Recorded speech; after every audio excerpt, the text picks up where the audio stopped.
Here's Todd's odds with our friend Todd Fuhrman. It's presented by FanDuel. Todd is our sports betting analyst. Todd, I want to ask you, speaking of Connor McDavid, about your Edmonton Oilers. I say your Edmonton Oilers, even though you are a Las Vegas Golden Knights season ticket holder, because you picked the Oilers to win the Stanley Cup last year. They have the second best odds to win the Cup this year behind the Florida Panthers. But there are those lingering questions about the McDavid contract. As long as those questions linger, Todd, will you be avoiding Edmonton, your Oilers, on the betting market? CJ, that's the luxury I'm afforded as a sports betting vigilante of sorts. I get to buy and sell my allegiances before every single season.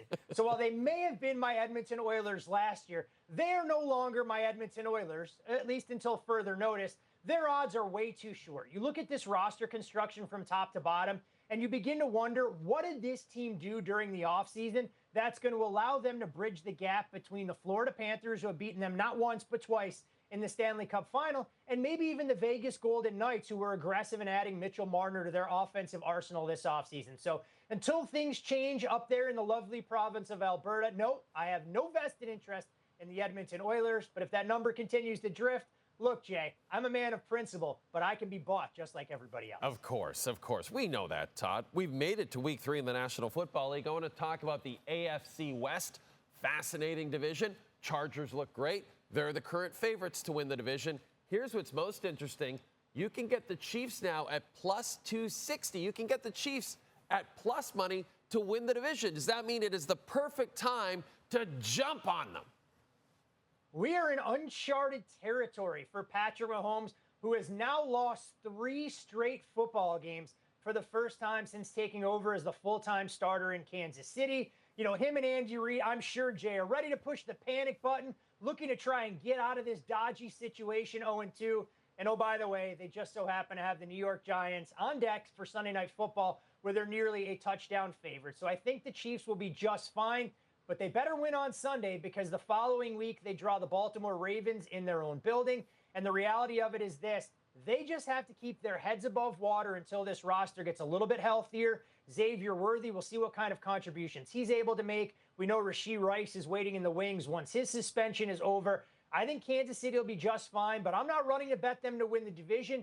The better price out there is betting the Chiefs right around minus $1.65, minus $1.70 to make the playoffs. That AFC West is going to be an absolute gauntlet from start to finish. And one of the biggest, you mentioned the Ravens, Todd, one of the biggest matchups of the weekend actually takes place on Monday. It's the Monday nighter between the Lions and the Ravens. And we know the Lions put up 52 points against the Bears last week, but that, of course, was the Bears. Do you believe that the Lions are actually back, or is this Monday night against Baltimore a prove-it game for you? Oh, what a brutal performance from the Bears defensively. That 1985 team had to be watching in horror and misery as the Lions roll up north of 50, and a very unfriendly welcome to their former offensive coordinator in Ben Johnson. But I don't think the Lions have necessarily fixed all that ailed them offensively in week 1 against the Green Bay Packers. But you look at this matchup against the Baltimore Ravens, and it's absolutely loaded with star power.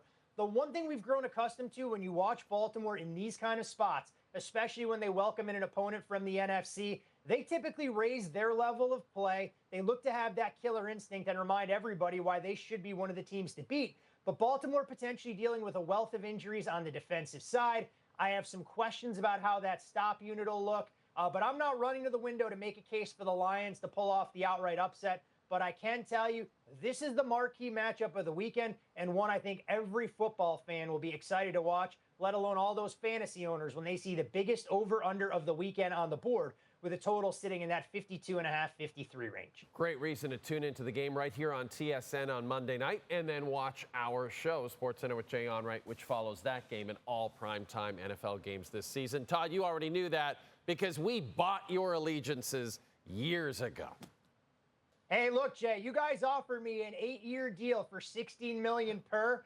Unlike Kirill Kaprizov, I was willing to accept those very generous terms, and I think that means I'm a lifer. So for better or worse, I'm stuck attached to you, so you can own all of my transgressions both on and off the air. All right, we'll try to keep most of those transgressions private.